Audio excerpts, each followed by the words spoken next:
Baik, Bu Yuna akan lanjutkan terkait yang kedua, yaitu masih terkait proses pembentukan flavor akibat adanya proses panas, yaitu dengan proses karamelisasi. Jadi kalau yang pertama tadi, proses reaksi Maillard tadi, yaitu reaksinya membentukkan tidak hanya gula, tapi juga panas dan air serta protein. Kalau karamelisasi ini tanpa protein. Di mana karamelisasi ini adalah proses dekomposisi dari gula pada suhu tinggi di atas 150 dan umumnya dapat dipercepat dengan kondisi pH yang tinggi. Kalau misalnya dia biasanya suhunya 50 sampai 180, molekul dari air ini kemudian lepas dari molekul guranya sehingga menghasilkan produk berupa molekul anhidrat yang kemudian dia di sini akhirnya berubah menjadi kelompoknya furfular. Kalau ini gula pentosa, kalau dari gula heksosa artinya biasanya 5 hidroksimetil furfular. Masih ingat ya gula pentosa sama gula heksosa? Gula pentosa itu C5, contohnya kelompoknya ribosa. Kalau pentosa itu artinya heksosa, C6, itu contohnya kayak glukosa. Nah, di mana lebih lanjutnya lagi,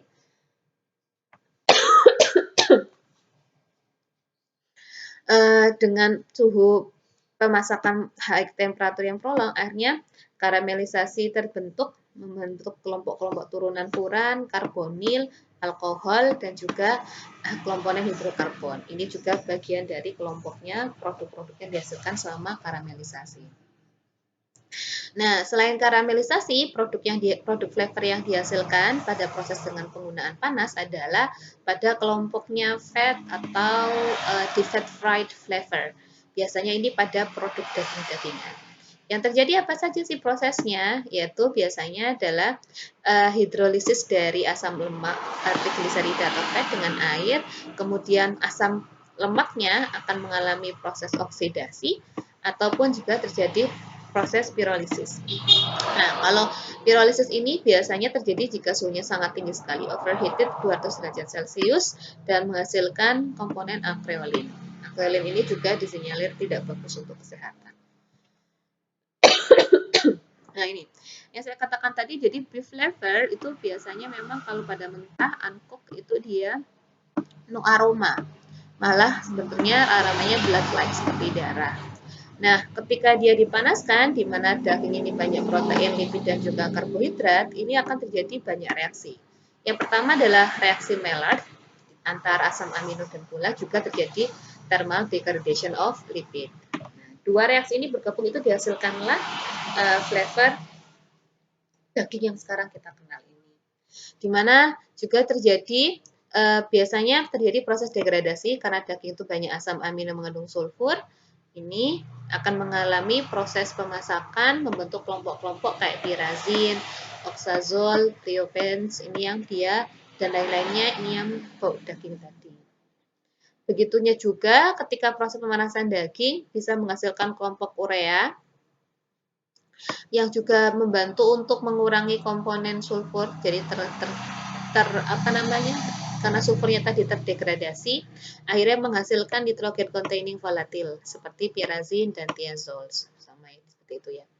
Nah, di mana sebenarnya pada proses pemasakan tadi juga ada reaksi Browning, atau Maillard. Nah, proses pemasakan daging ini flavornya sepertinya not stable. Kenapa not stable? Karena kalau suhunya dia meningkat with increasing temperature, the flavor development from bland to desirable, then finally to harsh, acrid, unpleasant. Jadi dia awalnya tidak berbau, kemudian nanti bisa kemudian not stable, awalnya tidak berbau, kemudian menjadi menyenangkan, tapi kalau lama-lama kita biarkan pemanasan, dia jadinya malah nggak enak, kosong. Makanya itu dikatakan unstable. Nah, sekarang kalau kita sudah paham bahwa komponen flavor itu ada 4 cara tadi untuk mendapatkannya, sekarang kita juga pengen nih mendapatkan misalnya kayak tadi misalnya proses pemanasan daging. Kita pengen dapat nih flavornya daging, tapi kita nggak punya daging, kita punyanya kentang. Nah, gimana caranya biar kentang itu bisa diberikan kesan seperti daging? Nah, ini kita akhirnya menggunakan perisa atau flavor sebagai aditif. Apa sih sebenarnya aditif? Aditif atau perisa adalah bahan tambahan pangan yang digunakan untuk memberikan flavor yang menyenangkan pada makanan atau minuman. Biasa disebut sebagai flavorings atau perisa. Atau bisa juga bentuknya kalau keseharian kita sebutnya sebagai essence jika dia bentuknya adalah cair. Nah, kenapa kok kita juga harus melakukan aplikasi perisa atau flavor pada produk pangan? Nah, ini pentingnya. Karena kita ingin meningkatkan daya tarik pangan, kayak tadi saya contohkan kentang tadi. Kalau kentang hanya dikasih garam doang, nggak akan ada peningkatan. Tapi kalau kentangnya dikasih bumbu balado yang rasa ayam atau bumbu barbeque rasa daging, itu tingkatannya daya tariknya meningkat. Atau juga untuk menstandarisasi flavor di produk akhir. Nah, ada kalanya kita tuh memang melakukan proses pembuatan karamel.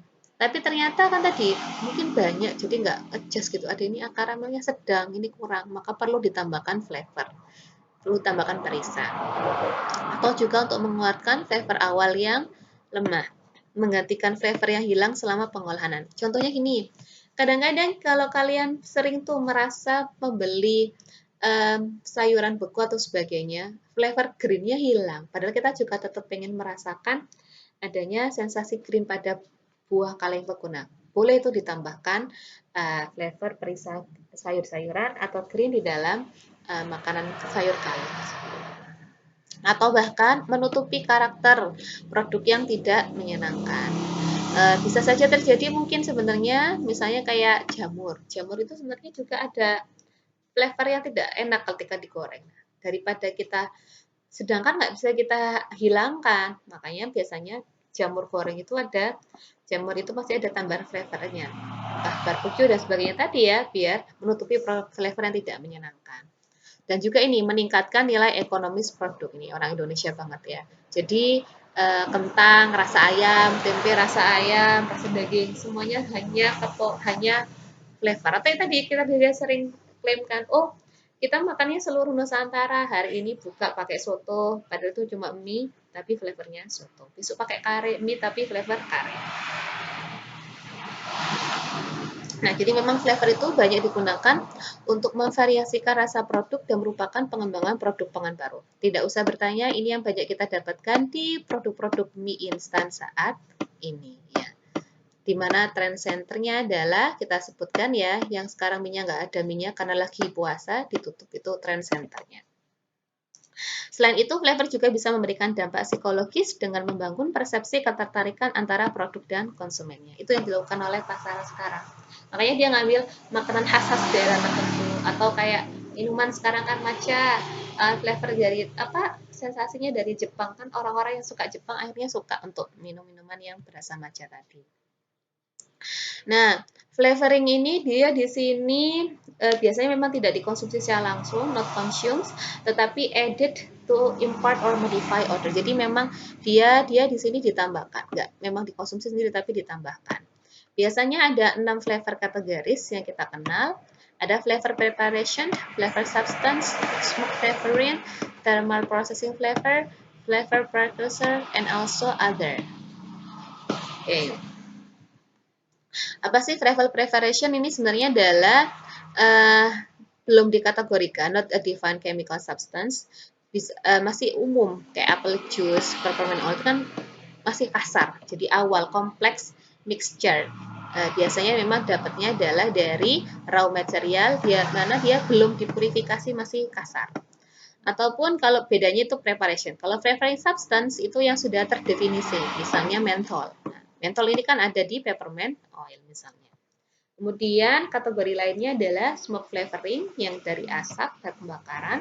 Thermal process flavoring ini yang berarti dari proses thermal. Flavor precursor itu berarti yang precursor masih awal, belum jadi komponen flavor. Ini contohnya adalah unheated blend of asam amino. Nanti kalau udah dipanaskan, dia pasti keluar flavornya kayak daging tadi. Tapi kalau masih awal, unheated, masih awal tuh ini, precursor awal, dan lain-lainnya. Nah, kita juga bisa mengklasifikasikan flavor berdasarkan karakternya. Misalnya karakternya savory, gurih. Ini contohnya untuk soup, instan, dressing, dan snack. Atau karakternya sweet untuk permen, minuman, roti. Untuk dairy, untuk susu pasti, tobacco untuk produk rokok biasanya. Nah, tadi perisa atau flavoring itu kita bisa jadikan jadi dua. Jadi flavoring itu kalau kalian beli misalnya flavor kupu-kupu, bubuk rasa barbecue, itu sebenarnya semua tadi perisa atau flavoring tadi itu ada dua komponen, yaitu si flavoring ingredientnya sama non flavoring ingredientnya. Flavoring ingredientnya itu ada yang sifatnya natural, ada yang natural identikal, ada yang artificial. Kalau yang non flavoring ingredient itu siapanya? Ya bukan perasa utamanya, tapi enhancernya atau adjunctnya. Mari kita jelaskan satu persatu. Yang pertama flavoring ingredient ya, ya memang zatnya yang memberikan rasa, sensasi, aroma tersebut, flavoring ingredient. Jadi flavoring ingredient ini atau substance ini adalah chemical component with flavoring properties. Nah, ini bisa sifatnya tadi ada tiga. Yang pertama adalah natural. Kalau natural, intinya dia bisa didapatkan secara fisik, mikro, atau enzimatik proses dari bahan natural, yaitu baik vegetable atau animal. Atau setelah didapatkan setelah proses preparasi khusus. Tapi intinya didapatkan langsung dari hewan atau tumbuhannya. Nah, contoh biasanya apa sih? Contohnya yang natural flavor itu, contohnya adalah essential oil, kemudian ada oleoresin, ekstraknya, protein hidrolisat, ataupun distilat. Bahkan ada beberapa produk di mana dia biasanya di roasting dulu, di heating, ataupun dihidrolisis dengan enzim yang bisa mengandung komponen turunan dari flavor. Contohnya di sini ada dari rempah-rempah, buah, dan sebagainya. Nah, jadi intinya kalau yang natural ya kita alami ngambilnya ya. Kalau jeruk ya di jus jeruknya, kalau misalnya apa namanya apa tadi ya, misalnya dari cengkeh ya, ekstrak cengkehnya dan sebagainya. Jadi alami ya, alami sekali dari alam. Kemudian kalau yang kedua adalah natural identical. Jadi dia sebenarnya adalah komponen ini didapatkan secara sintesis dan diisolasi secara proses kimia dari bahan alami,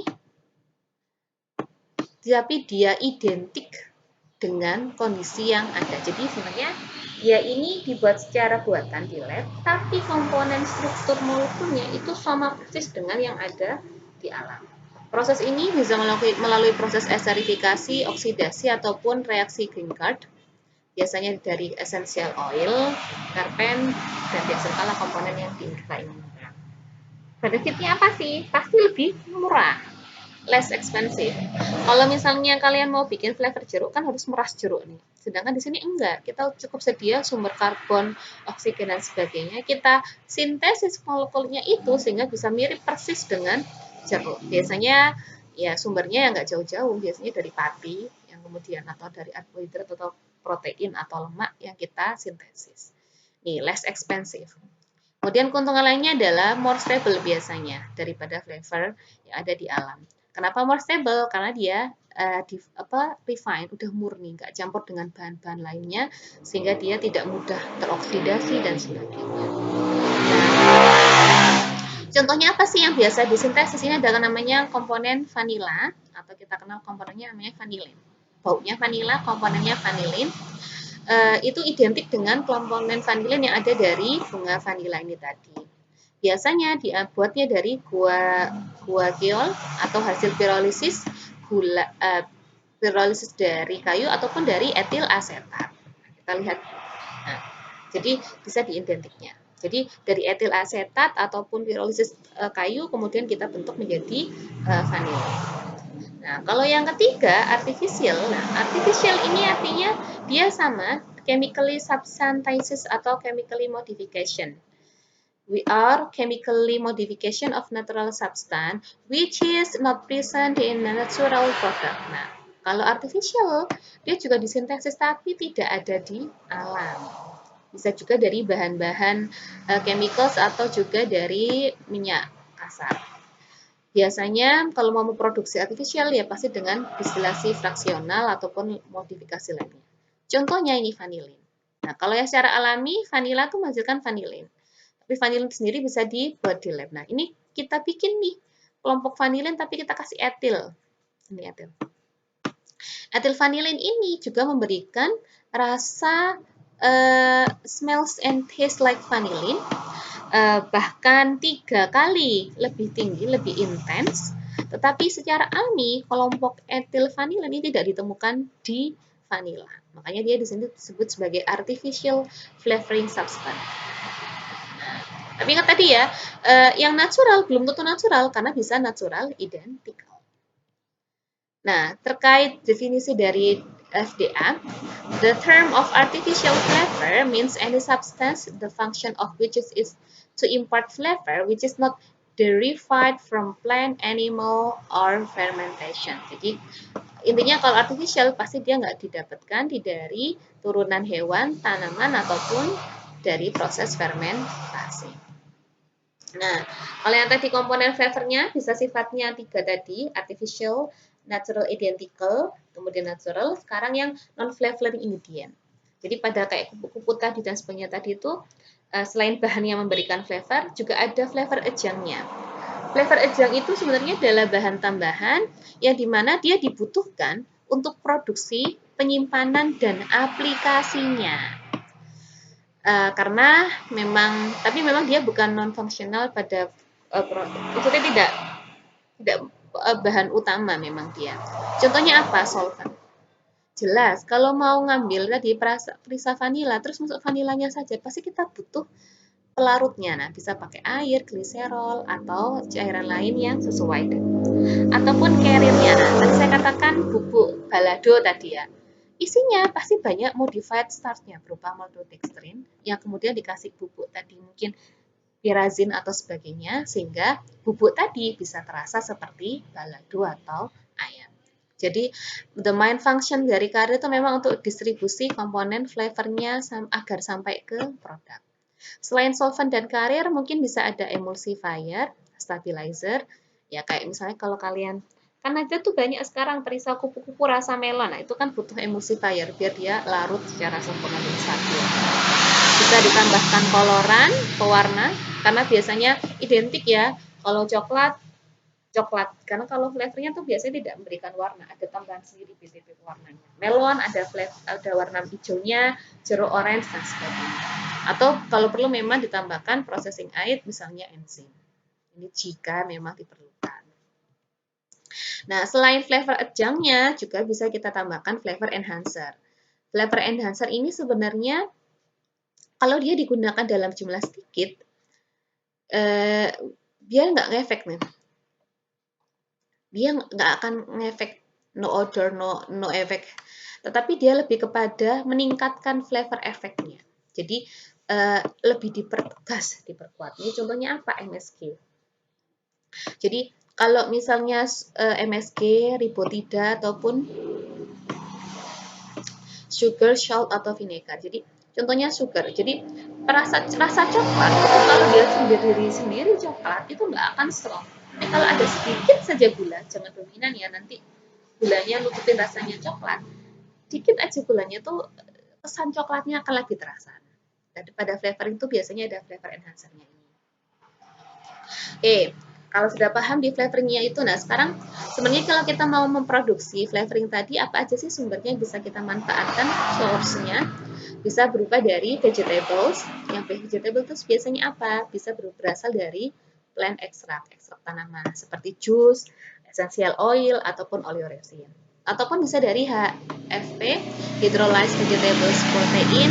Ini dari biasanya soy protein yang dihidrolisa dengan asam ataupun enzim protease.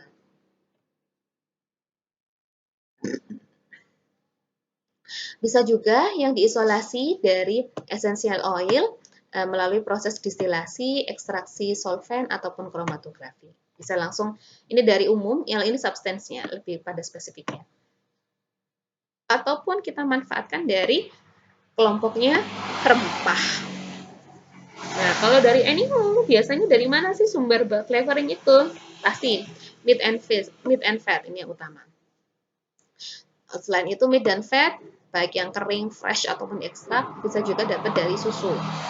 Atau dari substansnya, fatty acidnya, atau dari asam aminonya. Bahkan, kita kalau mau dapat ekstraknya atau rasa daging, nggak perlu dapat dagingnya, bisa kita dapatkan dari komponen yang non daging, dimana kita akan manfaatkan cysteine sama cysteinnya atau phenylalanine ini dari misalnya hair or filler, human hair or dog filler, itu juga bisa dimanfaatkan. Makanya sebenarnya baik komponen flavor juga harus diperhatikan tingkat kehalalannya, ya biar baik, jangan sampai kita dapat flavor daging tapi dari human hair, no, barangnya tidak baik ya. Nah, kalau dari animal juga bisa diambil dari animal secretion lainnya. Misalnya ini dari ini. Ini contohnya ada ambergris atau ambra, itu dari khususnya dari whale. Ataupun dari civet, ini civet kasturi, bunga kasturi, ataupun dari deer. Deer ini rusa bisa didapatkan. Oke, kalau yang dari flavor smoke, ya sumbernya pasti dari kondensasi dari asap. Asapnya biar bisa cair, caranya dikondensasikan. Jadi, condense of wood smoke produced by smoldering wood chips or sandwoods under limited oxygen. Jadi, biasanya smoke flavor itu diproduksi dengan cara membakar kayu pada jumlah oksigen terbatas. Tapi itu nggak kemudian langsung dipakai ya, masih tetap difraksionisasi, purifikasi, dan konsentrasi sehingga hasilnya nanti cairan aqueous bening kayak seperti ini, ataupun juga bisa oily atau dry. Oke, nah dari komponen tadi yang terkait smoke tadi memang utamanya dari wood karena dia ada komponen selulosa, hemicellulose, dan lignin. Nah, dia kemudian karena adanya thermal decomposition, dia akan menjubah menjadi kelompok golongannya furan. Ini yang selulosa, yang semiselulosa jadi asetik asid sama karbon dioksida, yang lignin ini kemudian jadi komponen fenolik. Nah, selulosa hidrogen juga ya. Nah, inilah komponen-komponen ini yang memberikan karakteristik secara overall organoleptik terkait si liquid smoke ini. Bahkan adanya komponen fenolik ini juga bagus loh berperan sebagai antibakteri. Makanya kadang-kadang kita temui ikan asap itu lebih awet karena ada komponen antibakteri dari pirolisis lignin. Nah, kalau kita memanfaatkan mikroba dari proses mikroba, bisa kita dapatkan dari proses yang sifatnya bioteknologi. Seperti apa prosesnya itu? Misalnya yeast extract atau yeast autolysis. Ini kalau kalian cek produk-produk kayak saya sebut ya merek ya, kayak ciki-ciki yang kayak Citato itu banyak yang pakai perasa gurihnya adalah dari yeast ataupun bisa plant protein hidrolisat atau cheese. Ini juga banyak dimanfaatkan dari mikrobial atau dari komponen minuman alkohol. Oke, ini dari tanaman yang dibiotransformasikan. Ini adalah Cannabis sativa, substratnya geraniol sama nerol, produknya geraniol sama nerol. Cetrol dan vanila, ini contohnya tadi yang paling banyak. Vanila itu sebenarnya bahan alamnya adalah ferulic acid yang kemudian kita manfaatkan dalam bentuk vanilin. Atau menta piperita, ini kayu putih, kelompoknya kayu putih itu L-metil asetat yang kita kenal dengan L-mentol. Jadi untuk menghasilkan method of ingredient flavor production, untuk menghasilkan ingredient flavor itu memang prosesnya banyak ya, bisa meliputi ekstraksi, distilasi, blending atau mixing, enkapsulasi, dan juga lainnya. Jadi biasanya gini, dari agriculture-nya ini, plant atau animalnya kita distilasi, ekstraksi atau ekspresi nih, jadilah essential oil, extrude ataupun secretion yang kayak di hewan tadi ada di tanaman. Lalu kemudian kita modifikasi dengan separasi, distilasi. Kemudian ini sudah bisa jadi ini secara alami. Ini sudah bisa masuk ke di blending mixing jadi flavor. Atau ini langsung juga bisa. Kalau yang ini kan natural, kalau yang ini tadi saya sebutkan biasanya sebagai identical. Nah, kalau yang dari raw materialnya petrochemical diproses sintesis jadi komponen aroma, ini yang tadi artificial tadi. Nah, flavor sendiri itu bisa memberikan impact yang berbeda ketika kita masukkan ke dalam pangan. Ada kesan yang dihasilkan ketika kita mendapati produk yang diberikan flavor dari karakternya, kontributorinya, sama diferensialnya. Jadi karakter impact. When smelled, there are clearly reminiscence of name flavor. Jadi karakter utamanya ketika dicium atau ketika dibau langsung, ini jeruk, oh ini mangga. Misalnya kayak ini citral untuk lemon, fenugreek for apple. Jadi kesannya tadi langsung keluar. Atau juga terkait kontribusinya. Jadi kalau flavor contributor ini dia membantu mengembangkan kesannya. Jadi kayak apel itu nggak hanya apelnya malah doang, tapi juga bisa ditambahkan dengan take oil. Jadi ada flavor pendukungnya. Atau pada anggur dikesankan dengan etil butirat. Kemudian flavor diferensial. Jadi komponen ini berfungsi untuk membedakan, untuk memberikan kesan yang unik, unique notes kepada flavor utama. Misalnya vanillin tapi kita kasih peppermint, jadi khas vanillin peppermint. Atau jasmine kepada strawberry, atau menthol kepada butterscotch. Jadi itu bisa memberikan impact yang berbeda. Nah ini contohnya karakter impact, karakter kunci utamanya. Jadi kalau ngomong banana itu pasti isoamil asetat. Kalau ngomong apel itu etil 2 metil butirat sama isoamil asetat. Butter itu pasti diasetil gitu. Ini pasti. Clove itu eugenol, kalau jasmine itu pasti benzyl asetat. Ini karakter komponen utama dari masing-masing kesan bau ini. Ini masih lanjut kayak lemon itu citral, peppermint itu menthol, ini komponen kuncinya. Seafood itu piridin, piperidin, trimetilamin, kayak seperti itu. Nah, ini contohnya gini nih. Karena contohnya ini ada artificial strawberry flavor. Dalam A1 artificial strawberry flavor ini, seperti ini dilihat, bisa kalian lihat di sini komponennya banyak sekali. Di mana justru kayak komponennya baru dua ini, hanya etil metil fenyl glycidat sama maltol. Dua komponen ini yang kalau dihilangkan langsung hilang rasa strawberry-nya. Tapi yang lainnya kayak di sini bisa dilihat ya, ada mint esensial, ada rose rum, nerolin, vanillin, solvent, amil asetat. Ini semua sebenarnya adalah tadi saya sebutkan kayak flavor konjang tadi, menguatkan tadi. Oke, ini contohnya lagi misalnya pada chicken, komponen flavor chicken itu dia solventnya pakai propylene glycol. Nah, ini beberapa komponennya. Chicken itu ada furaneol dan sebagainya. Kalau oke, kemudian ini ada margarin. Margarin tadi biar dia kesannya enak, maka di sini kelompoknya etil, vanil, bahkan ada vanilinnya. Jadi nggak hanya satu biasanya, tapi beberapa. Nah, flavor sendiri itu bisa kita bedakan berdasarkan wujud fisiknya, bisa liquid, powder, emulsion, ataupun paste, pasta.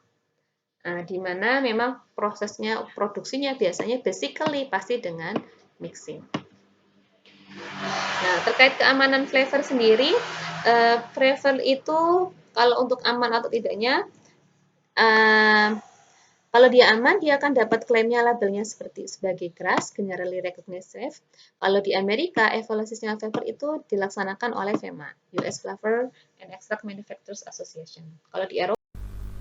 Oke, itu adalah kuliah kita hari ini. Berikutnya untuk absensinya, silakan tugas kalian adalah membuat resume tentang kuliah kita hari ini, kuliah Bu Yunita hari ini. Tolong di resume, ditulis di tangan. Minimal 1 lembar A4, maksimal 2 lembar, difotokan, nanti silakan diuploadkan di Google Classroom. Oke, kira-kira itu kuliah kita hari ini. Mohon maaf banyak kekurangan. Selamat berpuasa. Terima kasih. Assalamualaikum warahmatullahi wabarakatuh.